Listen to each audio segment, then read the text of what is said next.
Today's agenda is going to be explaining what is accessibility, what does it do, some common features that you can find on almost anything, and we'll take a look at maybe Windows and a little bit of iPhone and some other platforms, and we'll see what interest there is. One of the things I'm open to doing is if people really want to dig into accessibility features more in depth, we could do a specific session on Windows and Mac and iPhone and Android. Those are the common platforms, and I'll explain why that might be helpful for you. Okay, so accessibility is the idea to make technology inclusive for everyone. It's an inclusivity type of concept. And the idea is that to make technology accessible for anyone, regardless of their physical, sensory, or cognitive abilities. And you might not have thought about accessibility like that, but it really is something that is designed to make technology inclusive so that even if people have different abilities, whether they're physical, sensory, or cognitive, they can still use and take advantage of technology. And it does it by providing a range of customizable features that a lot of organizations have included in their technology. Okay, so the types of features typically focus on vision because people with vision difficulty, I've been wearing glasses since I was the age of 5, and so I know what it's like to have vision difficulty, but there are people with even greater impairments than me. Hearing, because people suffer from hearing loss, and that can be a challenge. And when you're suffering from hearing loss, it's something you want to be able to compensate for, and not all mechanisms give you the ability to do that. Mobility, I taught an iPhone class and how to use iPhones quite a while ago at a community college, and one of the individuals in the class had a tremor issue where his hand had tremors.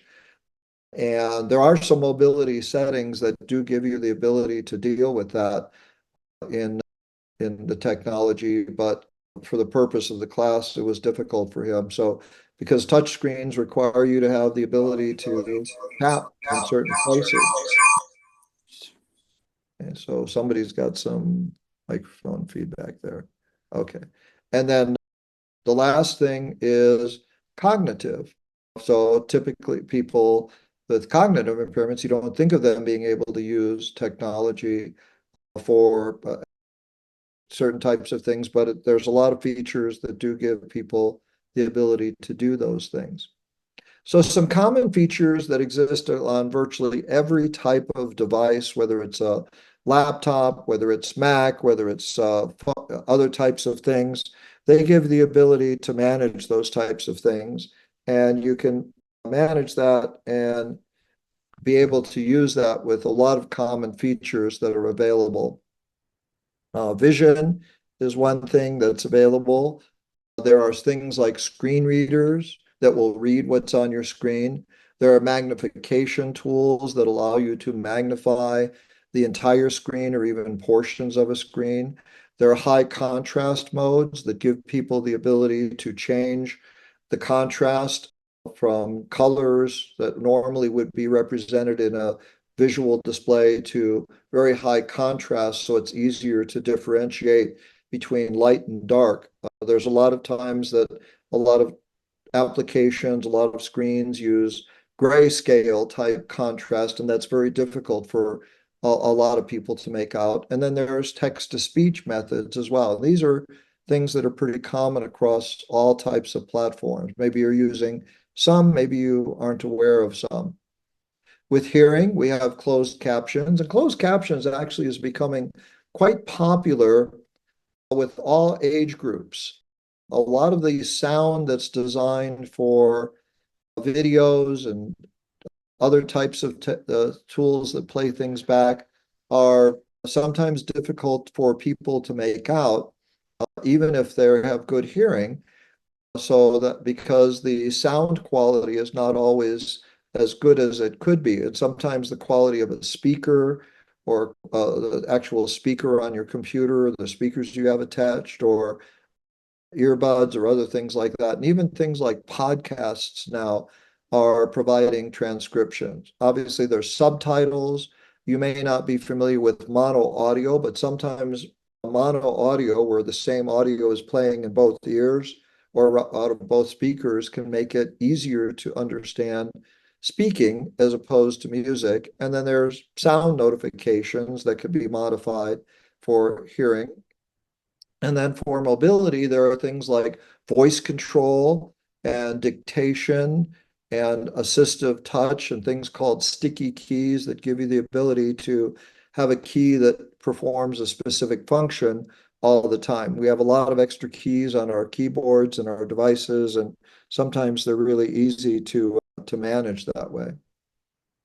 And then there's also the ability to create more simplified interfaces, to create focused views. In most word processors and applications and websites, there's the ability to provide a simplified view. And then there's even things like what's called guided access that people can use. And Windows actually has the ability for people to use with special cameras. They can actually navigate their mouse and their keyboard functions with their eyesight. So even if they have no mobility at all, it's possible to do these things. So there's just a lot of features available across all the platforms. So where do you find them? Well, you find them in operating systems, Mac OS, Windows, iOS, Android. All the popular operating systems have them. You find them in web browsers sometimes as well, even in other applications. And individual applications may have specific accessibility features for the application.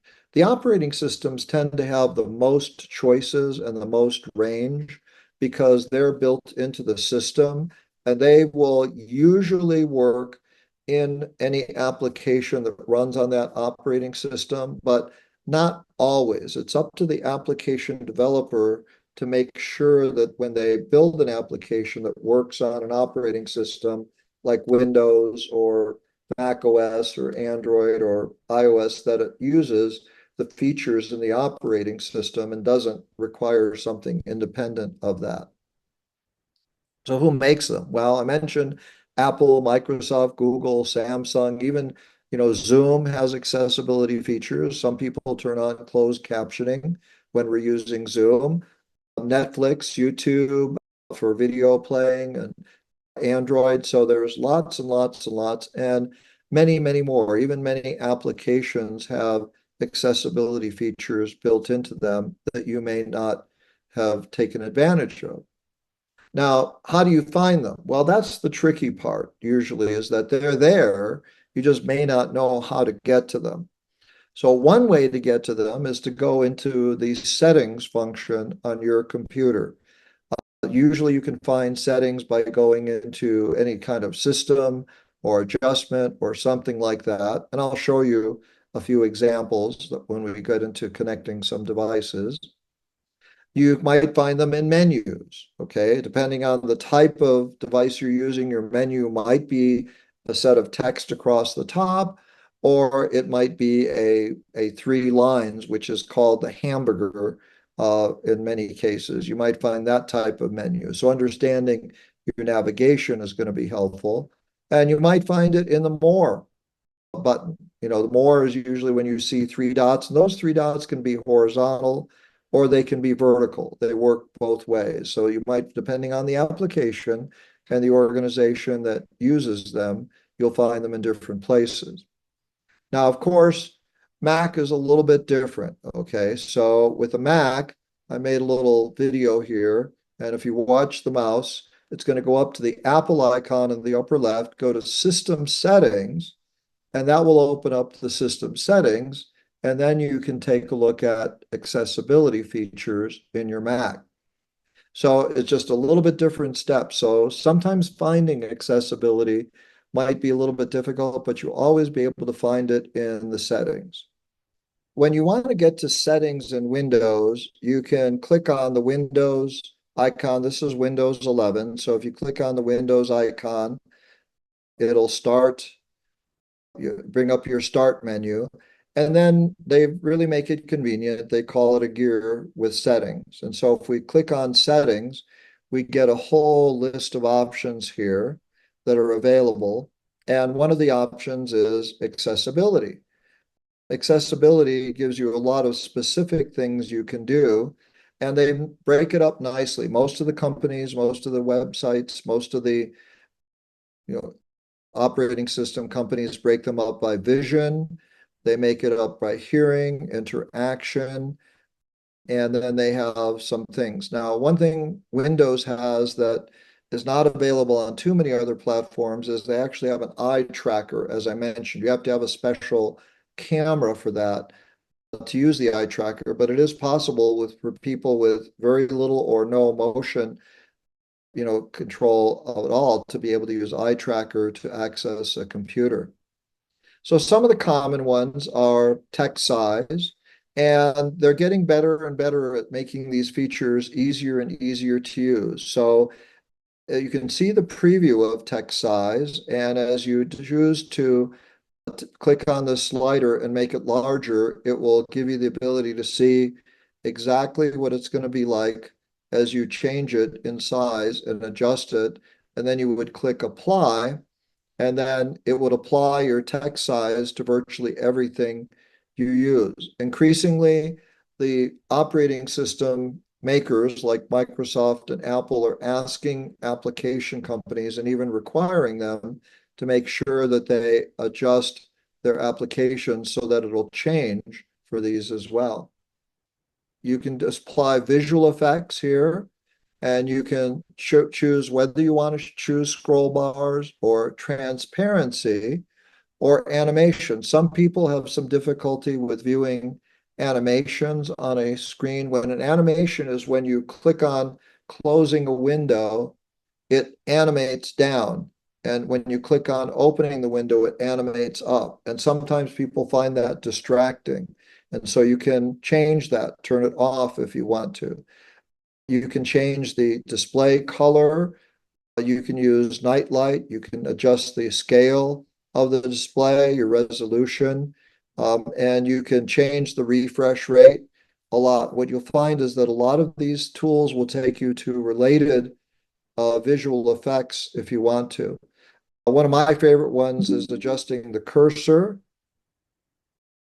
And so if you want to adjust the size of your cursor so it's easier to see and give it a color, you can apply a color to it if you want to make it more visible. Because sometimes when you're working on a document, indicating, finding where it is can be difficult. And you can adjust the size so that it just changes a little bit so that you have an easier way of finding it. And you can adjust the thickness. So if you want a thicker cursor that's easier to find, now the difficulty with making it thicker is that sometimes you can cover up something. But if you're saying, gee, I want to find my cursor easier, and then you can adjust your your mouse pointer color and size. Now I'm actually using my Mac trackpad on top of a Windows system right now, so that my Mac mouse is the one that's colored in orange and it works on every window I have open. I have a window open for Windows 11 because I'm using a virtual machine, but you can change your mouse pointer style and choose a color and choose a size that would change the size. You can see it's adjusting it a little bit here. And you can also use a touch indicator, so you can choose a circle when you touch it or not. And you can change the speed of your mouse.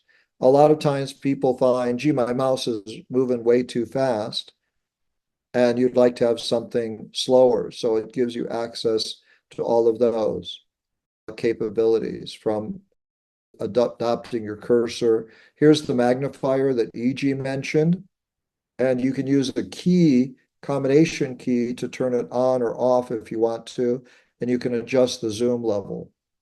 I always recommend you write down what you're changing so that, for example, toggle keys or filter keys or sticky keys, if you want to make a change. And you can also even do something like a on-screen keyboard.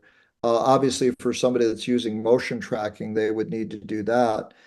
But you would also change things like spell check and autocorrect if you find those annoying or difficult to work with them. And so you can always find other tools that are available for that. I would recommend, because they can be difficulty to change, to just do one at a time. The magnifier, as I mentioned, you can use shortcut keys to actually turn magnifiers on and off. You can use color filters and change your color filter preview. I was on my coffee tour, one of the men that was on the tour with me, he was a tourist from Germany, but he was saying that he has color blindness, and so he uses some of these filters for that. Let's take a look at some other settings here, and then we'll switch over to a iPhone, and I just want to show you these audio. You have the ability turning on mono audio. Sometimes helps because stereo audio means that the sound is coming up a little bit different out of two speakers, and you can adjust related settings like the volume level, and choose what speakers you want to use, and choose what microphone and other things you might want to use to change with it as well. So that's really helpful. And then some of these other features that have to do with motion and cognitive, they're interactions, voice access, voice typing, Windows speech recognition, other tools like as Joe mentioned, your mouse click speed and other things like that can really make a difference in terms of making it more comfortable for you to utilize the computer that you want to use. So on my iPhone, um, we'll go over to the settings gear. The gear is where you want to access your settings. And if you click on settings, you need to scroll up to find the settings that are here for accessibility. When you click on accessibility, it gives you the ability to start making these things organized pretty similar: vision, physical and motor, hearing, speech, and general. Okay, so these are all fairly common types of functions that exist across virtually every type of device, and there's no real significant advantage between an iPhone or an Android phone when it comes to accessibility. They're both very up to date on all of these types of things. There might be some slightly different features, like Windows has the ability for a tracking camera, and not too many other devices have that. So Windows would be used in that. So a common one is something called display and text size.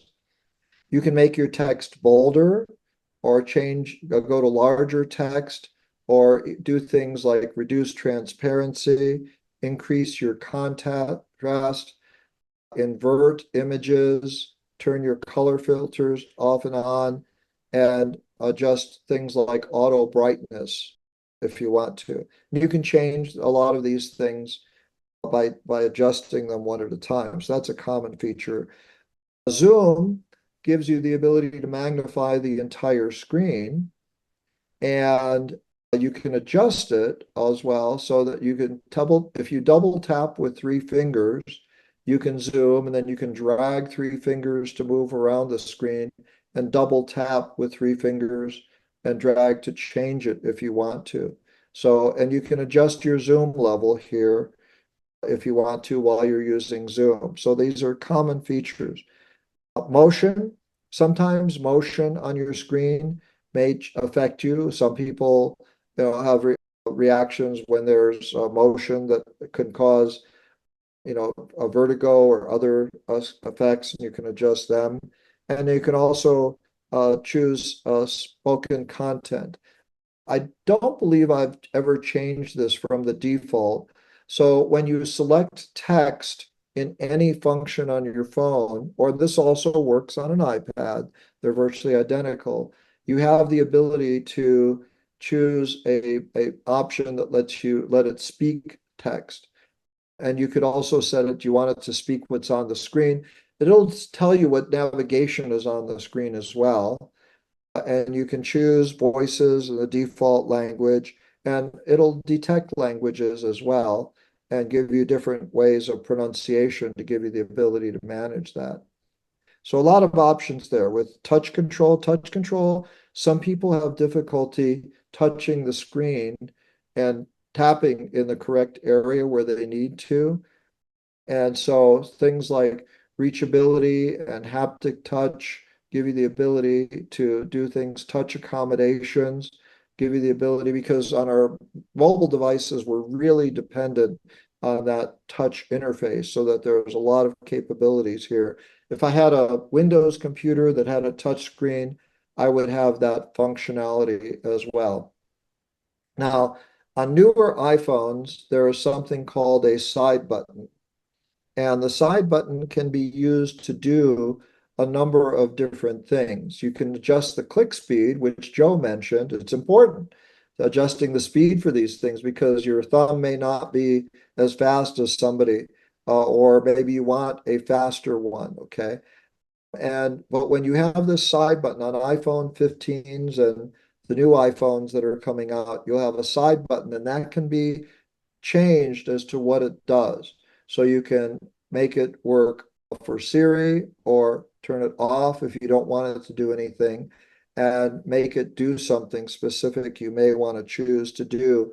You can change the functionality in a different setting, but this is the ability to change your functionality with the capability of doing it with accessibility.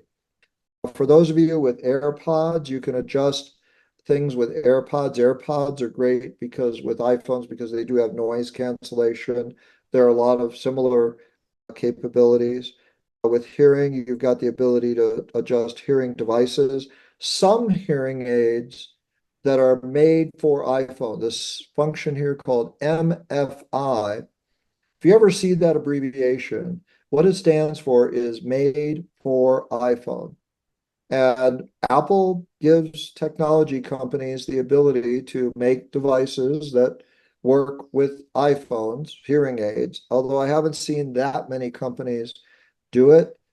My hearing aids are Bluetooth, and they have a separate app that works with Bluetooth that lets me adjust them, but I can change the hearing profile with the app that they give me the ability to do it.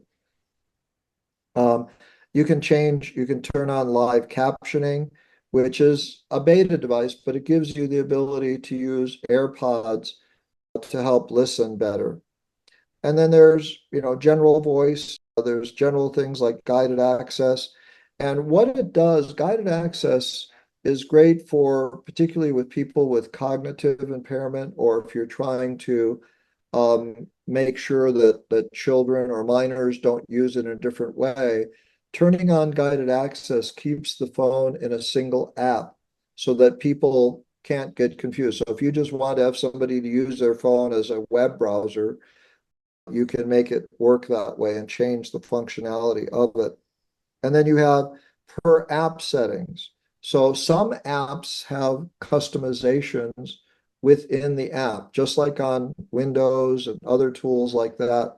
There are customizations that are available for you to be able to use them in a variety of ways. Even in browsers, you'll have some accessibility settings, but you find them in different places, just like everything else. You would typically go to the three dots. That's an example of the more capability where you go to your settings.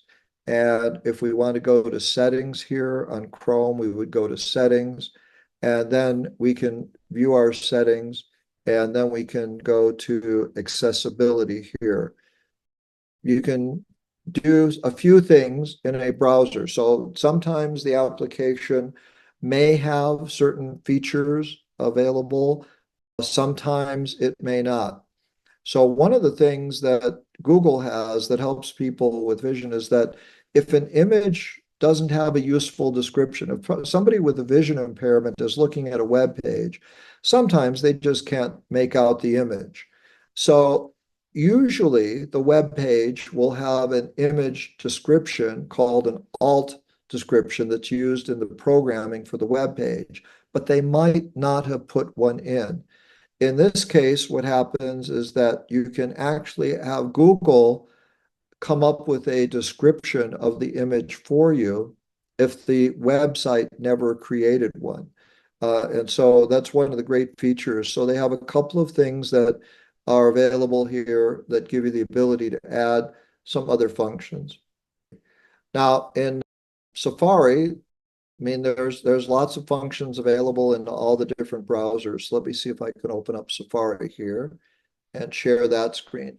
In Safari, if you go to a web page, we'll just take my Bobology page as an example, and I'm out of the country, so I have to accept new browsers. And you go to something, you may find a photos. So this was my last newsletter.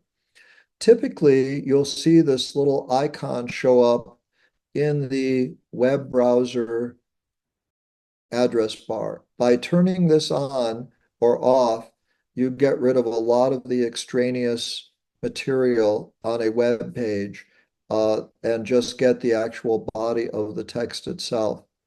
So that's an option that's available in a couple of web browsers. Thanks everybody for coming and joining me while I'm on my travels in Colombia.